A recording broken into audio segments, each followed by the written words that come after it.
If she had only been ugly, we would still be Welcome to the Irrera live from the Lab Factory.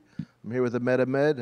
Ahmed, I love you. How are you, brother? Hey, brother. Thanks for having me on your podcast. I'm glad you're on. What were you directing in the area? You're directing a movie? Do I look like a director Yes, you with do. the vest? I look like Somebody else said that to me. Pervert.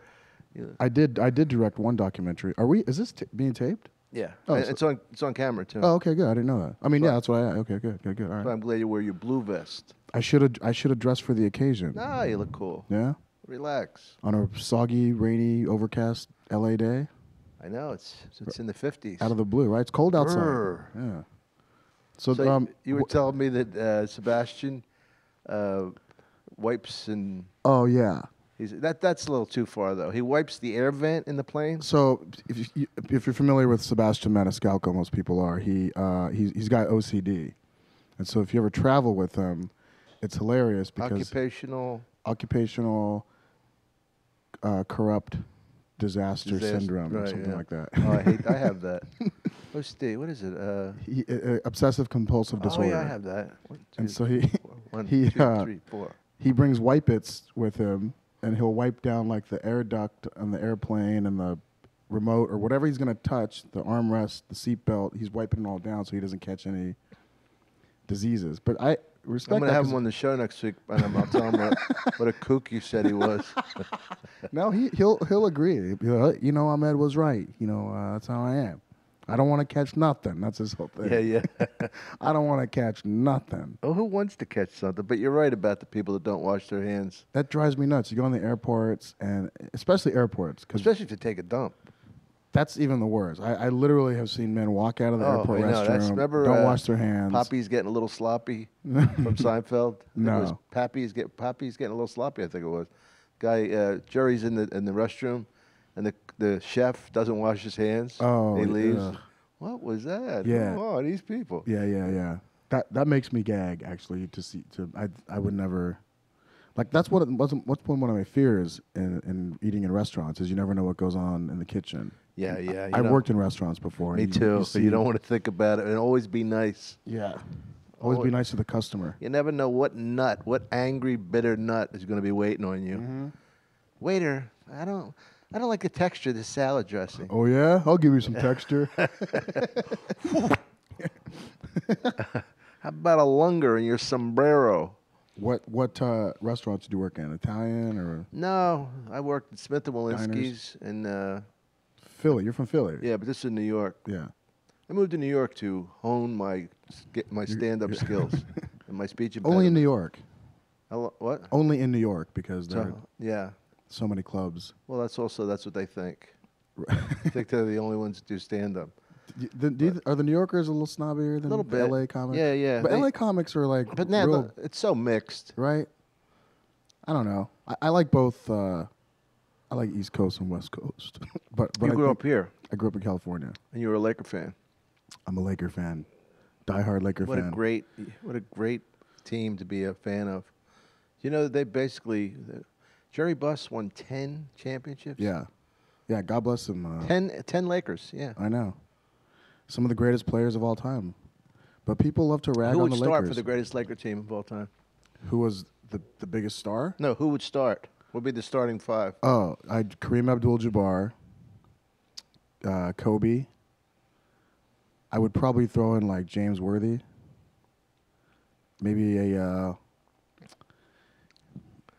Maybe a Gary Cooper because he was just such a great outside shot. Michael Cooper. I'm sorry, Michael Cooper. Gary Excuse me, Cooper. I Gary don't Cooper. think Not, yeah, he's an actor. Sorry, Nope. Ron Cooper.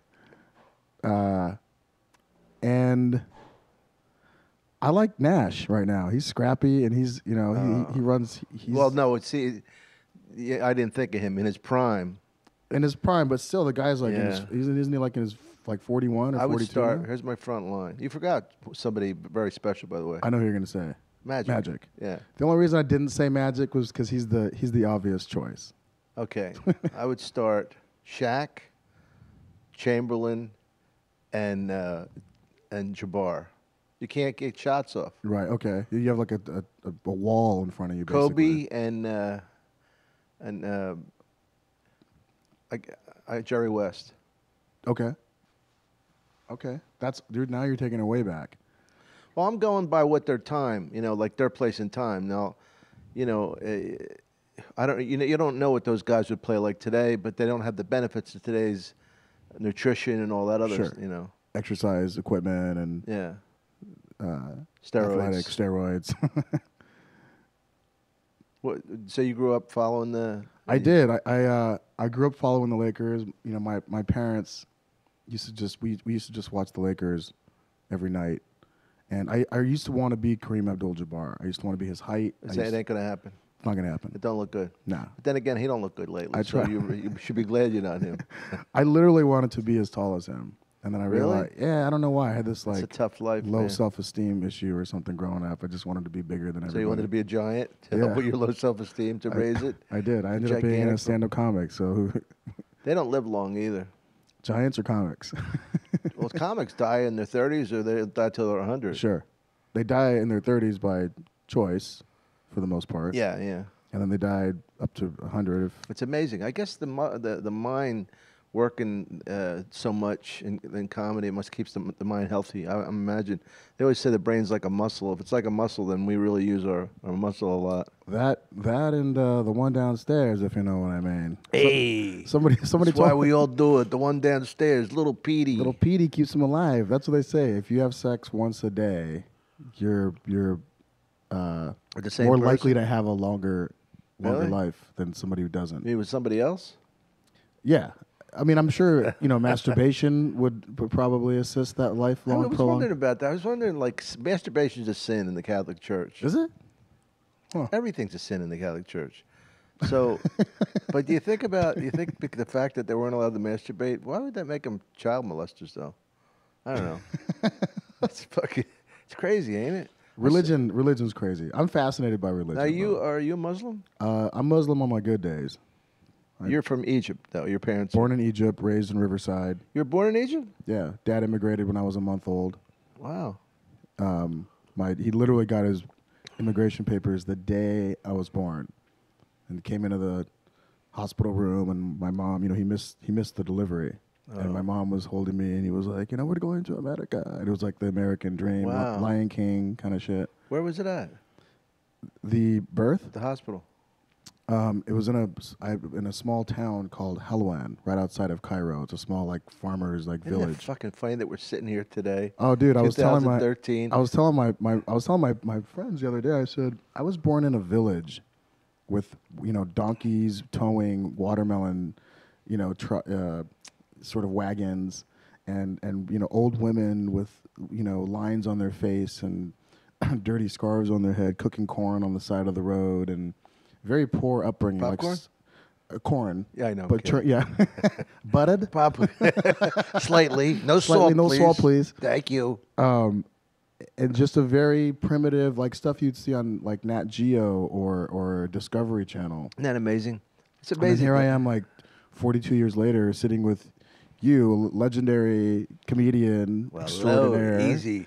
at the world famous Laugh Factory on Sunset Boulevard. Can you imagine what the fucking odds are? First of all, the odds of making it are so incredible. Yeah. Making it even to a level where I consider making it not that you're a big star, that you make a decent living. I pay my rent. Doing what you love to do, but the odds are so astronomical. But at least I'm from Philadelphia. You know what I mean? At least I'm from Philadelphia, Yeah. which gives you more of the odds in the sense that there's a lot of entertainers from Philly. Where Right. I'm from, South Philly originally. There's a lot of funny people. And even though you're Italian, you're second generation, right? Or your Yeah. parents? My grandparents were all born in Italy. Got it. One was born in Sicily, and 3 in Got it. Abruzzi. Right. But I mean, your fucking odds are astronomical. They're off the charts. Yeah, I slipped. Not even you weren't even born in Cairo. I was born outside. I literally slipped through the cracks. My parents met during a moped accident that happened outside of their village. How romantic. And my dad was walking through up the dirt road to go find out what happened on the main highway because everybody was kind of running out, screaming and whatever. And my mom at the time, who was 16, maybe 15, in fact, she peeked through the front door to see what the commotion was about, and they caught eyes. Really? And her mom pulled her back inside because Don't you look at him like that. Yeah, that kind of thing. Right. Like right out of a movie. That was the worst accent I've ever done. What is he? Russian? I don't know. It was a nondescript. I couldn't think of an Egyptian accent. Just throw a in there and you'll be all right. And then he would go to the house and flick notes in her window, and it was that kind of. Really, he just spotted her. So this beautiful young girl, and turns out that she was the sister to one of his friends. He didn't know that he had a sister, so he went to the. He had a hookup. He went to the brother and said, "Hey, I saw there's a young girl." How old was he? He's 28. He's 28. She was 15. 16. Well, they got married at 28. Can you tell him that he's my man? Yeah. My man. It's a different culture. Oh, dude, I asked him. I said, "Why so young?" He's like, "Because when you get old, they'll take care of you." That's what my dad's. That's his whole philosophy. Oh, so they're hotter. Why so young? Because they're hotter when they're young. Hotter. But he went to the brother and he said, "Hey, I want to meet your sister." And he was like, "Stay away from her. You're too old for her." And then he tried to go to the parents, and they said, "No, you're not good enough." And then he went to like the eldest uncle of the village, who was sort of like the judge of the village. He went to the pharaoh. Kind of, yeah. He's the guy who like delegates what goes down between the tribes and the villages and whatever. It's in this like room. There's a whole like courtroom kind of style within the village that goes on. Uh-huh. And he got approval from like the Godfather. Wow, really? And that's how he got to marry my mom. And then he moved to Russia for 6 months to work like for a steel company to make some money because he had to come back and show a dowry. So what is legal age in Egypt?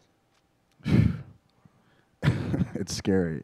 Is it 14? It's like, yeah, it could be as young. I mean, I don't know if there's an actual legal age. I'd have to investigate that. But I mean, I think as young as About for 13, 14, yeah. Drinking and voting, stuff like that. Yeah, I mean, I would think like, early teens. Because my mom was, 15 when my dad started, trying to court her and stuff.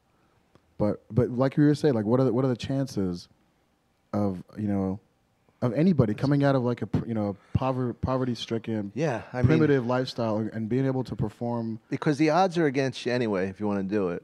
But to come where you came from is remarkably incredible odds against you. Well, you want to hear something interesting? When I got passed at the Comedy Store.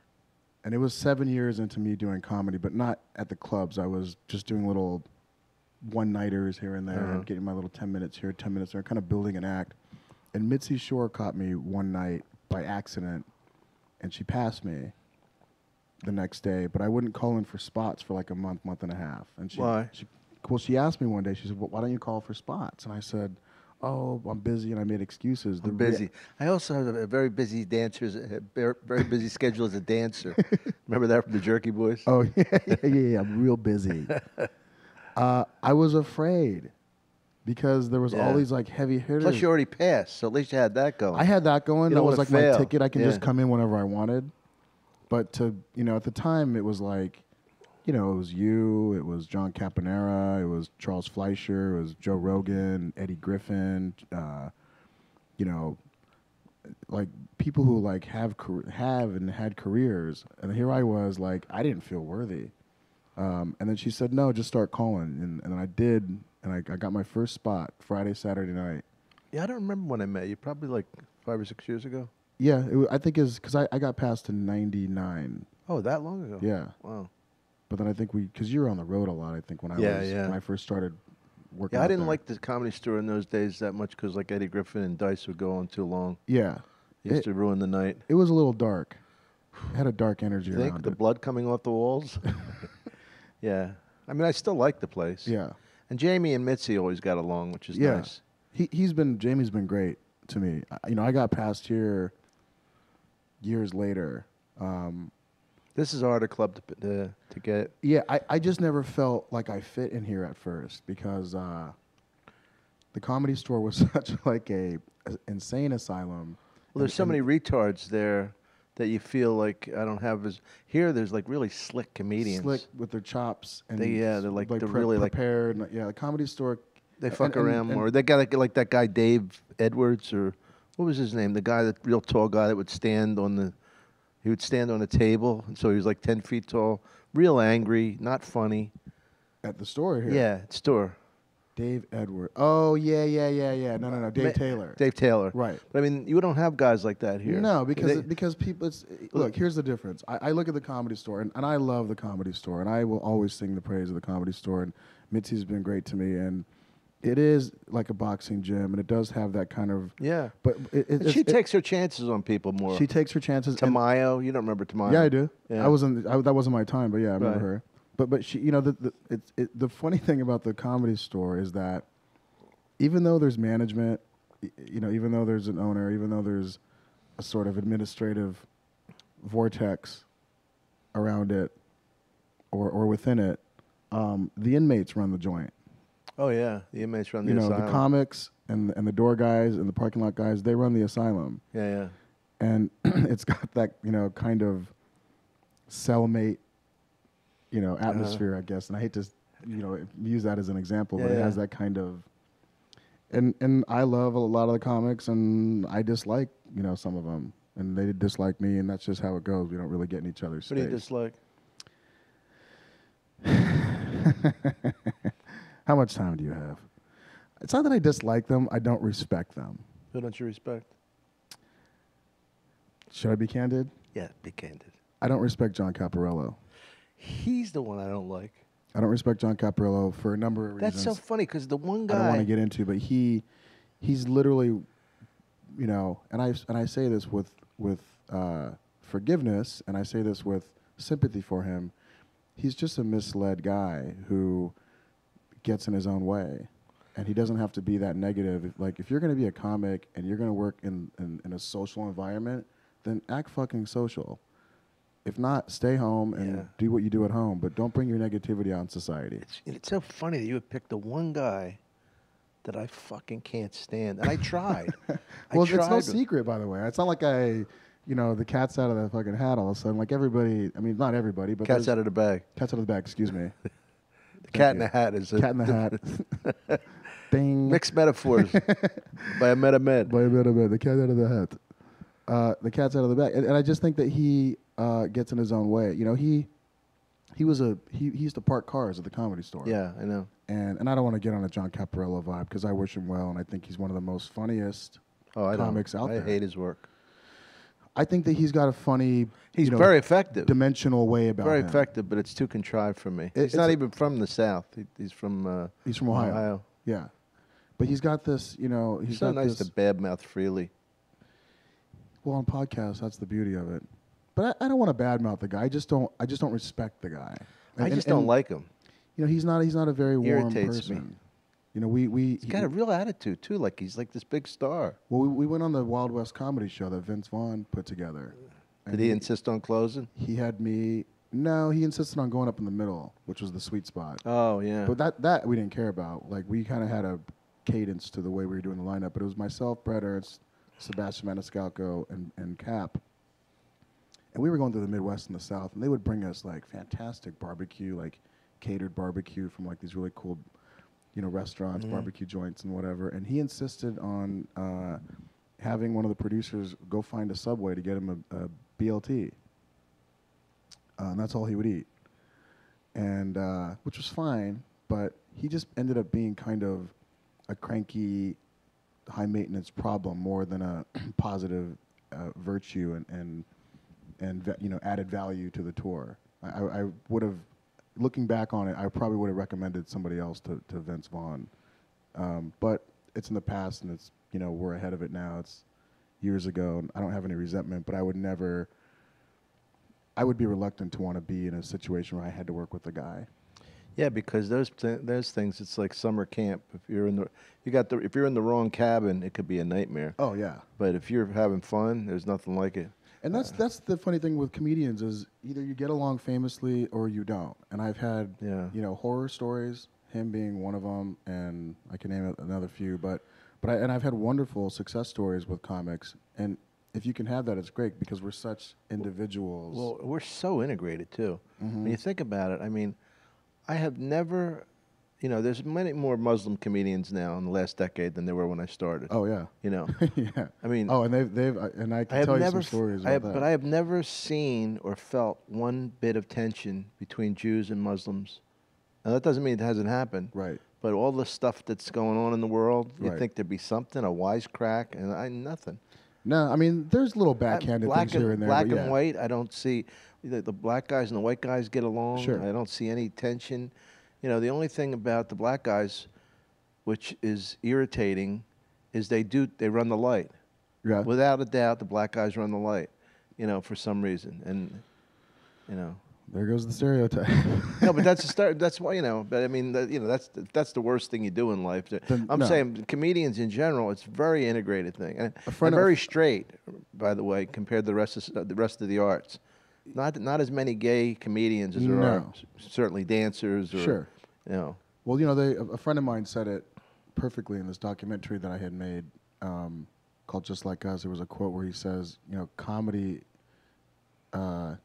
or laughter, I can't remember if it was comedy or laughter, is the common language of the world. Like, you're right, exactly right. Yeah. Like, you can actually, and you've been all over the world, so Yeah. doing comedy, so have I.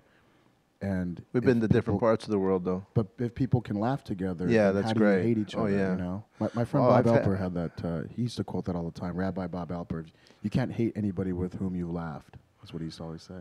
I was in here one night, and there was a bunch of Saudi Arabian kids right up front. Great mood. They were in a great mood. There was, it might have been a Jewish show. Might have been Christmas. Might have been Christmas. Okay, that makes And sense. there was some Indians. There was some Hindu Indians, that kind of Indian in here, not Apaches, and Palestinians. And I thought, and I remember I said something. I rarely get serious on stage, like like especially preachy. But I said, why can't the world be like this? Look at, you're all laughing together. There's Right. nobody's looking back. There's the Jews back there. There's Right. this, you know. No, But that's so true. The only thing I said was, we know that the Saudis are richer than the rest of us. And the kids are going like this. Yeah. Oh yeah. I've performed it. That's so true though, because the rest of the world isn't like that. Oh, you know, in America especially, you can have a night like on Christmas Yeah. where people from third world countries, technically, except for Saudi, can come and laugh together.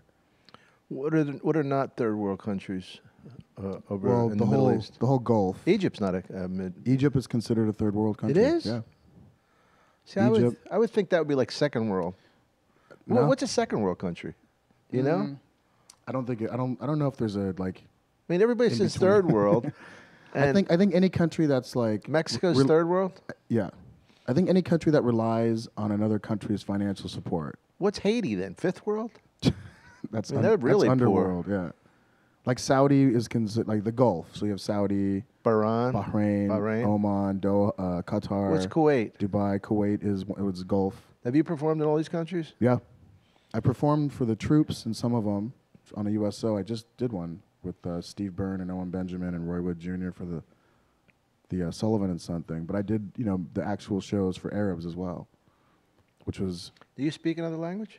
I speak like 50% Arabic. Do you? It's broken, but I understand it. You could break the code then? I can break the code. My plan is Whatever. working perfectly. You got to come to the Middle East. I actually been trying to get you there a few times, Yeah. and schedule conflicts. I was going to go to Israel, and then that war started. Yeah. And that's why I didn't go. And, you know, I'd love to go. Like, I would go to Saudi Arabia and Bahrain. Bahrain, yeah. I heard that's really cool. There's huh? a company that it's like this upstart company called Luxury that because there's a whole like inbreed of like Saudi comics, like local guys that do the shows in Arabic in front of 1,500, 2,000 Saudi kids, Uh-huh. and they get treated like rock stars. Because you know when we start out here in the States, you schlep around, you do an open mic. Yeah. You get $50 to drive 100 Right. miles on a burger and a beer. And, you know, then you kind of work your way up, and then you get past one of the clubs, and then you open for somebody, then you feature, then you end up Right. hopefully headlining 10, 15 years down the road, and then you can kind of. And in Saudi, like, they're flying around on private jets and tour buses. Wow. And they're getting paid like, you know, $2, $3, $4 a show. It's pretty insane.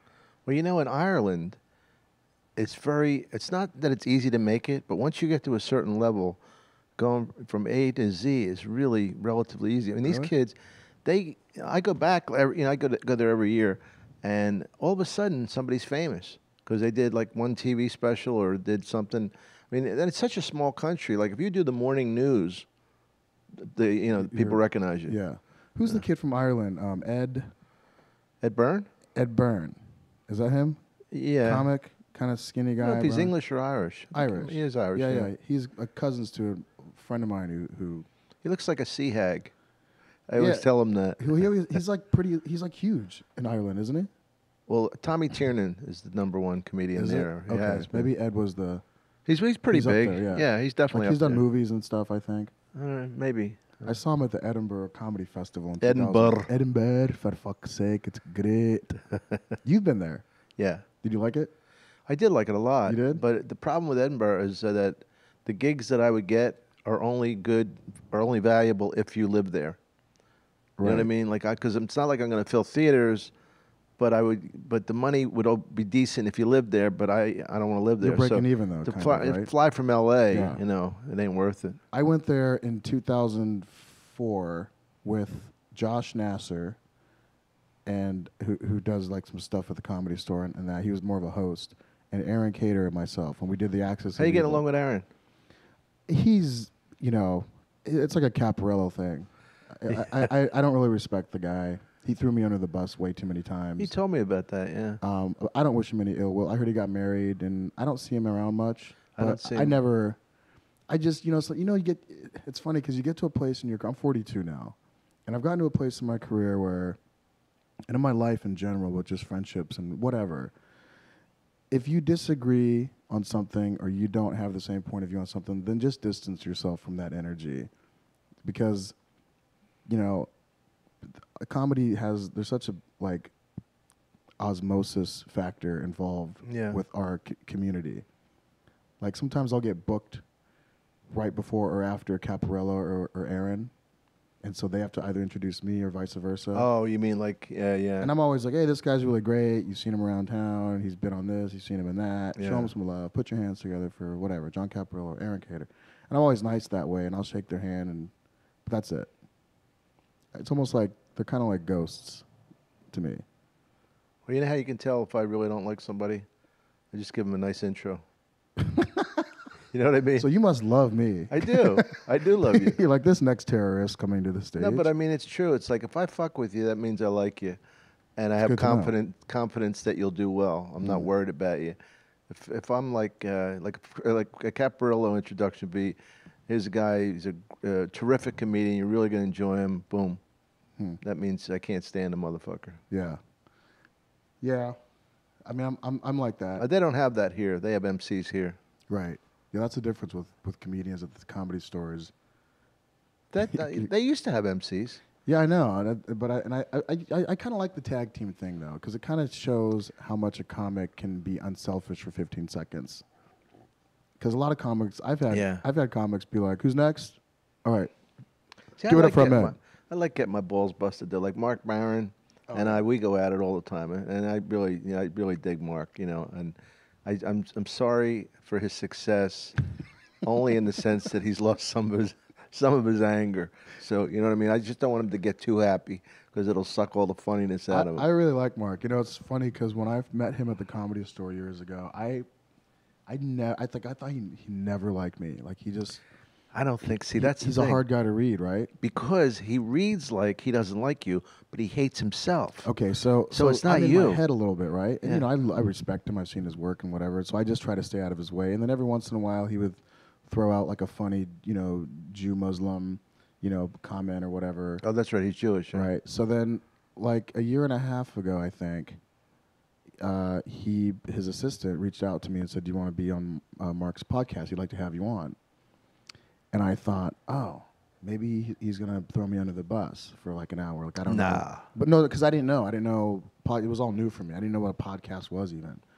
And he wanted myself and Maz Jobrani and Aaron Cater to come on as a troupe because he wanted to talk about Axis of Evil and why we broke up. And I said I don't want to be on a podcast with Aaron, quite frankly, because we don't share any of the same interests. There's no need for it. Right. But I'll come on solo. So I did, and he was like one of the best interviewers I've ever. Yeah, he's terrific. Like really serious, had serious questions.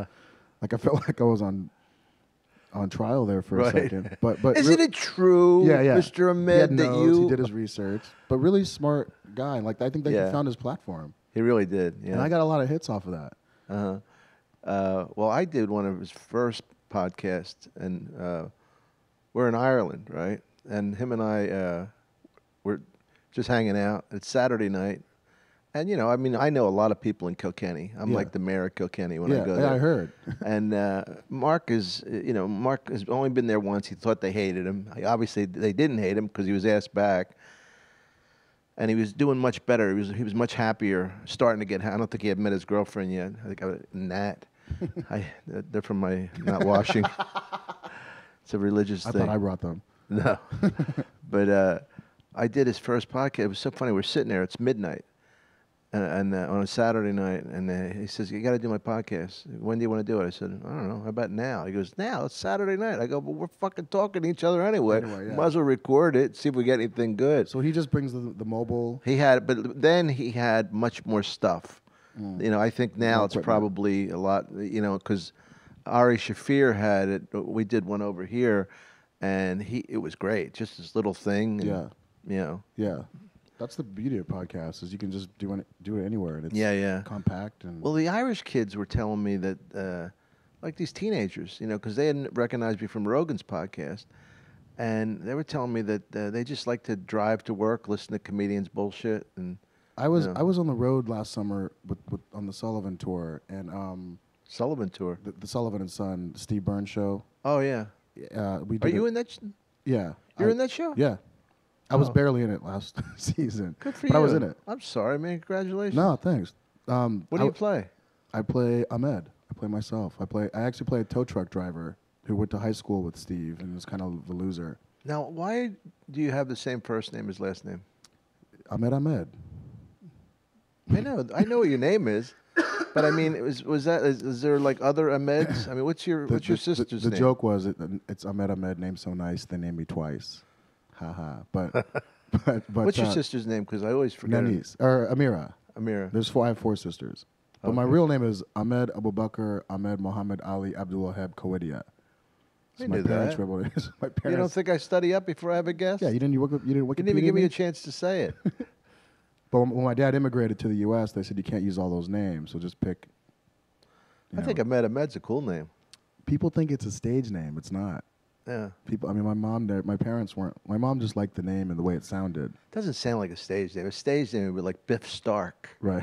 You know. I've had people say that's a good name for stand-up comedy. You know, well done. Ahmed? And I'm like, it's not a stage name. They're like, yeah, it is.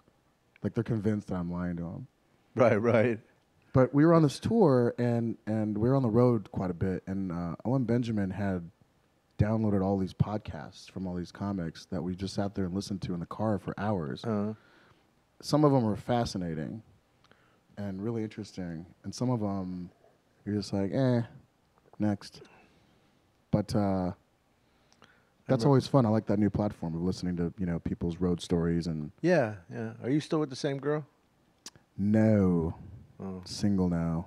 I remember one night, Carlos Mencia was going to go on ahead of you, and you think your new girlfriend, and I think maybe your parents were your parents in recently?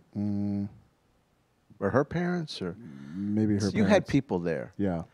And I said to him, and he actually did it. I said, and it's not really my business, but it's just, I like you, and I didn't want to see you get fucked by him.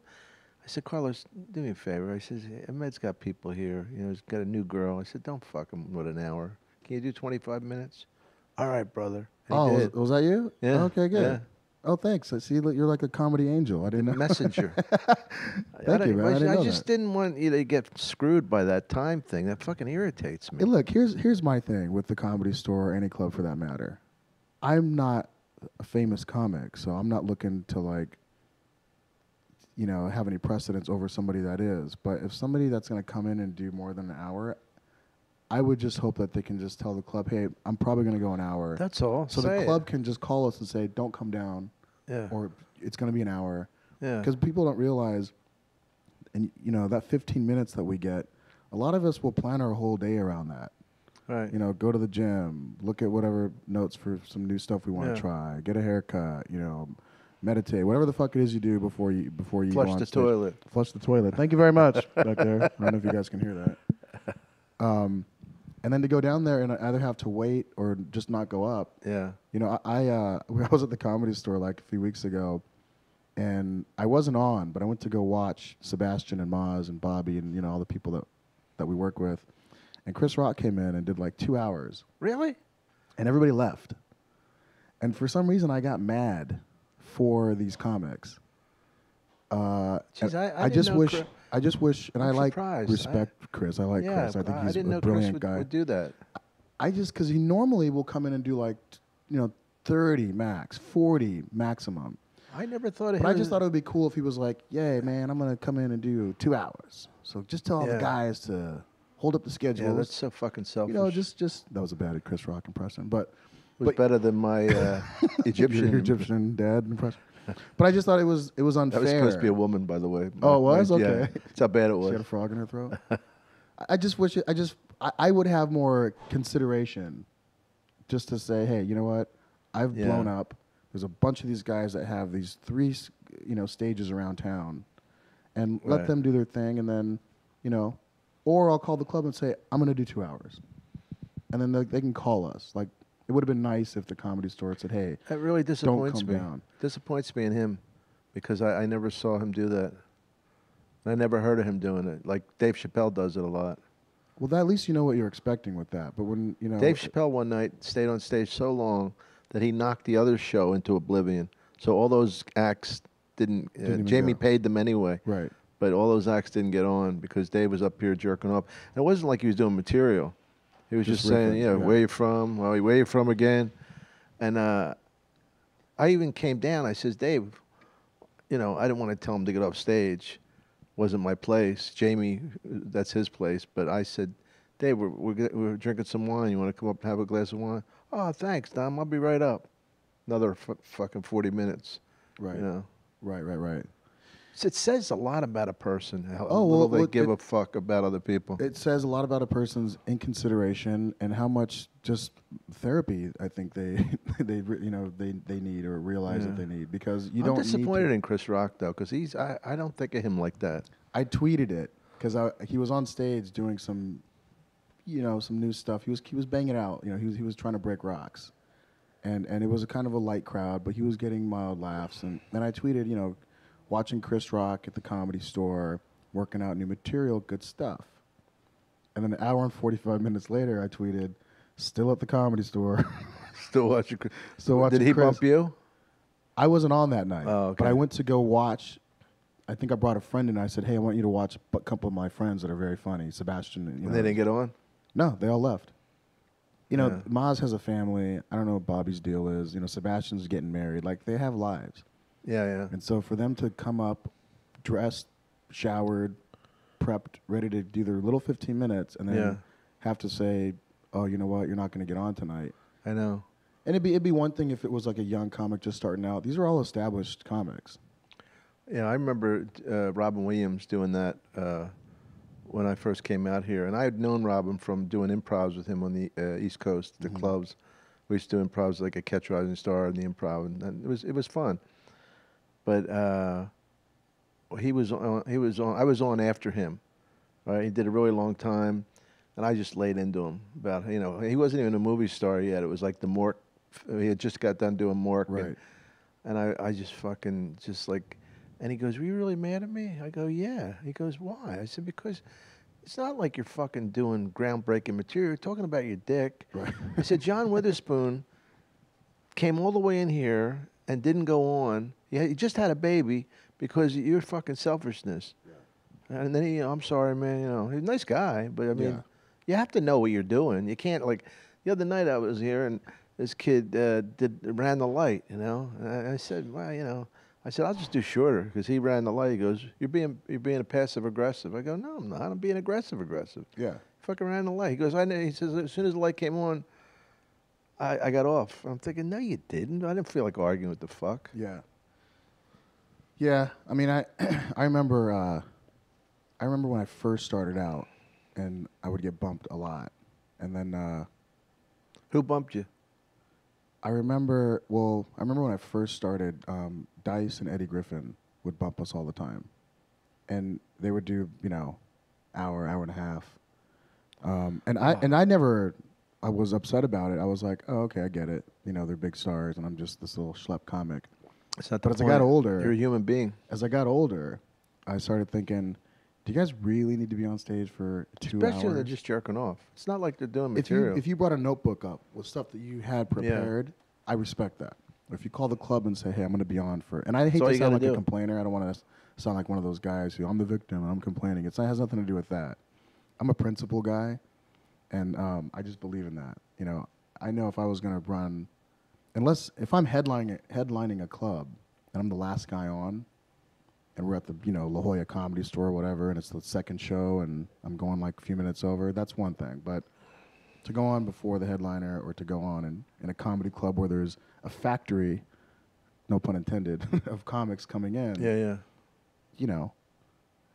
Just and my agent called me the next day. He's like, I read your tweets. No fights with Chris Rock. I said I would never I'm not trying to fight Chris Rock. I just wanted to voice my opinion. I'm allowed to do that, right? Yeah. What the fuck's he gonna? It's not like Chris is gonna get you in a movie. He would have by now. That's what cracks me up about people that are afraid of celebrities. Like, what do you think he's gonna burn do a for bridge? you?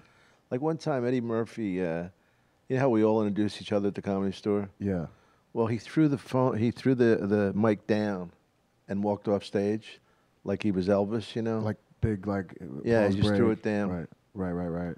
And we all introduced. So I went up and go, "What a fucking classless thing to do." I said, "Not just because it's me." I said, "What's it you think he is? Fucking Eddie. I said he's lucky there was Bill Cosby and Pryor that he could fucking rip them off. Yeah. Because he's such a good actor. He acted like a stand-up comedian. Right. But these kids were saying to me, these two black kids come up to me after the show. They go, "Man, I can't believe you had the balls to go after Eddie." I go, "I'm not afraid of Eddie. What the fuck's Eddie going to do to me? Right. What's he going to do for me or to me?" Right. Well, that's the beauty of our business is as long as you're nice and you're funny. If you're nice to people and you're funny, show up on time, please, thank you, and excuse me. It takes you a long way. Yeah. I think a lot of people are just entitled. But isn't that like that with our business? Like I always feel like, because I've had a lot of battles as I'm sort of climbing the ladder, and I haven't reached where I want to be yet, but I'm slowly climbing, and I've had. But you're in a series though. That's great. Yeah, I got really lucky actually because I Vince Vaughn, who I've known forever, and Peter Billingsley produced this pilot at the time that Steve Byrne Do you have to do wrote. an accent, or do you do yourself? No. I play the premise of the show. It's called Sullivan and Son. It's like a modern day Cheers. It's on TBS Thursday nights. And no, hey, plug anything you want, man. and, This is on in about a month. okay, good. Steve, got any, we start stand-up taping in a gigs? month. Steve Byrne, who's a half Korean, half American comic, really funny. He's been Terrific- on Comedy Central, terrific comedian, great yeah. comic. Went to Vince Vaughn's company and pitched him this idea for a TV show because Vince had told him there are not a lot of parts out there for half Korean, half American actors, so you got to write your own ticket. Yeah. And if you don't want to be on the road all the time, do something, write something. So Steve did his due diligence. He started reading screenwriter handbooks and TV sitcom handbooks, and he ended up hooking up with a mutual agent at CAA who represents him, who also represents a bunch of writers, and he read a bunch of scripts from these writers, and one of them came along from Rob Long, who coincidentally used to showrun Cheers. The last 8 years it was on TV. They hooked up. Steve was on the road. He'd come back to LA once a week, meet with Rob, and they pounded out this pilot script, which they took to Vince's company. They honed it. Then they went around town and pitched it, and everybody passed. Except for, I remember they said, I think FX said they would take it, but if it was single camera. And they said, no, we want to do sitcoms. So they stuck to their guns, and TBS said, we'll give you a home over here. So they teamed up with TBS. We shot the pilot. Steve Byrne plays a corporate lawyer who leaves New York City, moves back to Pittsburgh, and buys his dad's bar, Sullivan and Son, which is owned and played by Dan Lauria, who is the father of I know Wonder Dan. Years. Yeah, you guys are friends. Yeah, we talked about you quite a bit. I remember that. Yeah, he spoke really highly of you. Good actor, that guy. He's great. He's He great. played Lombardi, didn't he? Yeah, that's where Vince Vaughn recognized him and saw him. Oh, yeah? He saw him play Lombardi on Broadway and said he'd be great to bring in to play your father.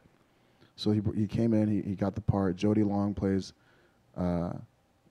Asian actress, American actress, plays Steve's mom, who's great. Owen Benjamin, Roy Wood Jr., myself play like his delinquent friends who just hang out in the bar. I'm a tow truck driver Oh, that's cool. who has I own a tow truck. Uh-huh. It's called Steeltown Towing. I have one truck in my So there's fleet. no stereotype No. Muslim stuff or Nope. Arab They take stuff? shots at me. Brian Doyle Murray, Bill Murray's brother. I know Brian. He wrote Caddyshack, Funny He's Guy, was fucking SNL. funny. He's great. He plays like the town racist who hangs out at the bar. And Christine Ebersol, who's a 2-time Tony Award-winning actress, who's also on SNL, and she's fantastic. She plays Owen Benjamin's mom, and she's sort of the girl around town. Like she's technically like the town whore. Oh, okay. Uh, Slut if you're not getting Slut, paid. Right. And then and Valerie Aslan plays the sort of hot ambulance driver that Steve had a sort of crush on back in high school. And Vivian Bang, who plays his sister, she was in Yes Man. And she works a lot. So it's a really diverse cast. It's multicultural, Yeah. multi-generational. And we got the pilot picked up. We shot a season. And then the guys and I went on tour. So Dan's Steve's father? Dan Lauria plays Steve's father. Was he adopted? No, well, Steve's dad is Irish and his mom's Asian. Oh, I see. So I know Dan's Italian. Dan's but Italian, he's playing yeah. an Irishman. I met Dan and Dom Chianese. Remember Dom Chianese he played Junior in The Sopranos? Yeah. We were doing an off-Broadway play. We rehearsed and it's so funny because the fucking $1 billion movie, they don't rehearse, right? I was talking to Bruce Willis about it. The guy, why don't you rehearse? Right. Because I don't know. I thought you were going to have like a really good answer. I don't know. I said, you're spending all that money. You go in, you don't even. And Well, it's not very dialogue driven either, is it?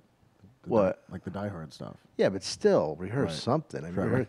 but I mean, not just that. Like a lot of these movies don't rehearse. I mean, so we rehearsed for like 2 or 3 weeks, and the funding fell through. But we became, him, Dom and Dan and I, knew each other for all that time. It's not like we take baths together, but Right. but I like those guys. But I like him. He's a He's talented great. guy. I Who else some did of the you say younger was in- actors on the show will sit there and just watch him during Oh rehearsal. man, he's a master. And he memorizes the whole script before we do table reads. Really? It's crazy. Like I don't know what process he Fucking uses. A. It's like everybody's blown away by that. That's And, pretty cool. But you should come in and do like a part on it because it's, I mean, he's not here from Philly, but it takes place in Pittsburgh. But it's in a bar, Yeah. so there's a lot of like I'm good in a characters, bar. a lot of characters coming in and out of the show. And I got lucky, man. I was in the right place at the right time, and Vince and Peter Billingsley and Steve, of course, just had me in mind. I didn't even audition. Isn't that for the great? part. I just got a part on a show. So Wow. I was That's like really, cool. really, really grateful for that. And have you done a lot of acting?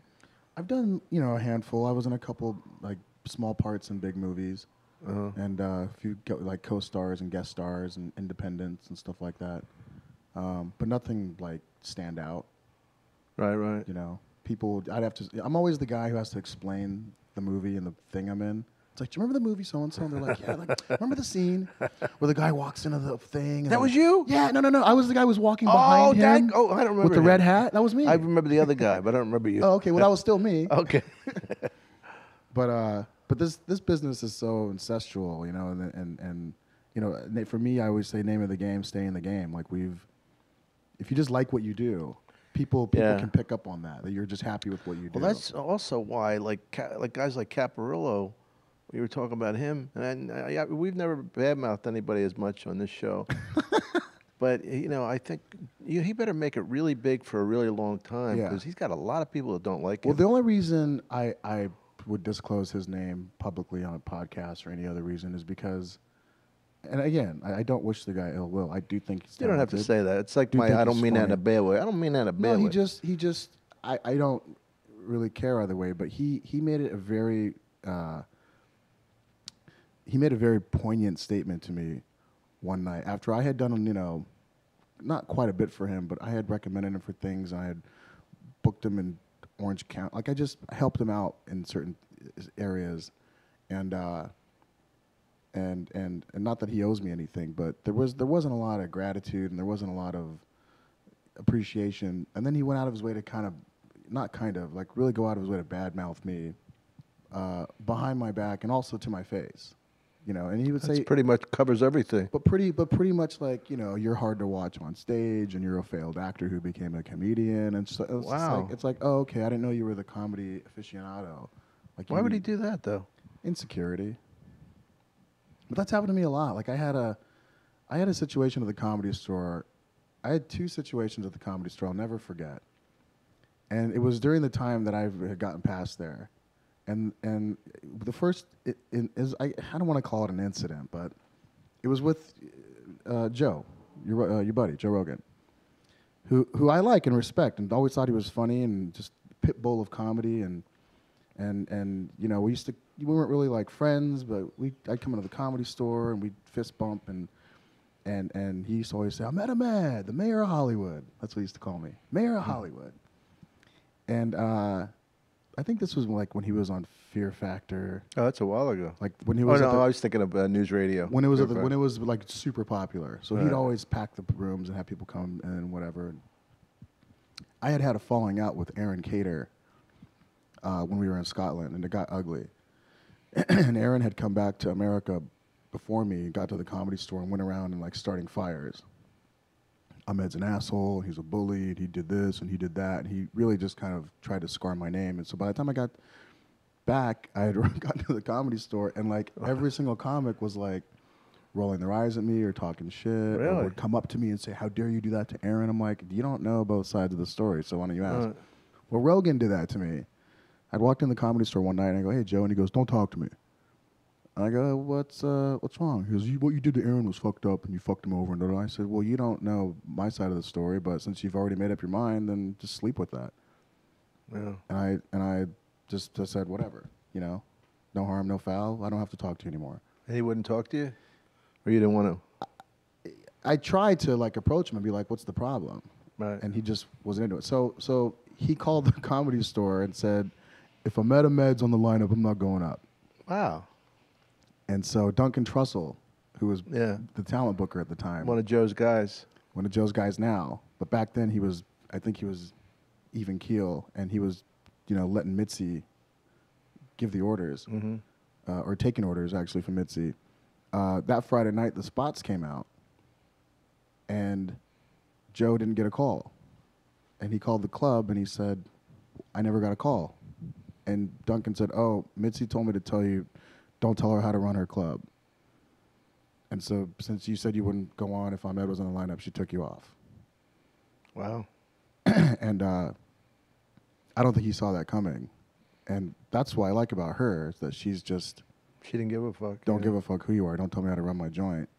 And I heard that he had sent her some flowers and apologized to her, and then he kind of sifted himself out of the club shortly after that. I didn't see him come in. After the Carlos incident.